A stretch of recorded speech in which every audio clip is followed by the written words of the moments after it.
Action পাবা। বলিউডের অন্যতম চর্চিত ছবি অ্যানিমেল, যা ২০২৩ সালের মুক্তির পর থেকেই আলোচনার কেন্দ্রবিন্দুতে। পরিচালক সন্দীপ রেড্ডি ভাঙ্গার এই অ্যাকশন থ্রিলার শুধুমাত্র রণবীর কাপুরের দুর্দান্ত অভিনয়ের জন্যই নয়, বরং এর অতিরিক্ত হিংস্রতা আর নারীবিদ্বেষী দৃষ্টিভঙ্গির অভিযোগের কারণেও বিতর্কের আগুনে জ্বেলেছে। সিনেমার ট্রেলার মুক্তির পর থেকেই দুই মেরুতে বিভক্ত দর্শক, একদল মুগ্ধ, অন্য দল ক্ষুব্ধ। কিন্তু যত বিতর্ক ততই ছবির প্রতি আগ্রহ।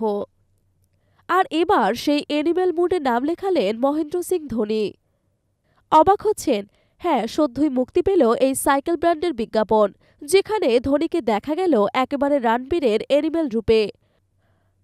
লম্বা চুল, চোখে রণমূর্তি, আর সেই বিখ্যাত সংলাপ, সব মিলিয়ে যেন এক নতুন অবতার। আর এই পুরোটাই পরিচালনা করেছেন স্বয়ং সন্দীপ রেড্ডি ভাঙ্গা। বিজ্ঞাপন অনলাইনে আসতেই সোশ্যাল মিডিয়ায় যেন ঝড় তুলেছে। রেডিটে কেউ লিখেছেন অ্যাবসোলিউট সিনেমা, তো কেউ মজা করে লিখছেন ডোমেস্টিক অ্যানিমেল বাই ভাঙ্গা। আরেকজন লিখেছেন বিতর্কিত সাক্ষাৎকার আর বেফাঁস মন্তব্যগুলো যেন ভাঙ্গার পক্ষে কাজে লাগছে, তা নিয়ে কোনো সন্দেহ নেই।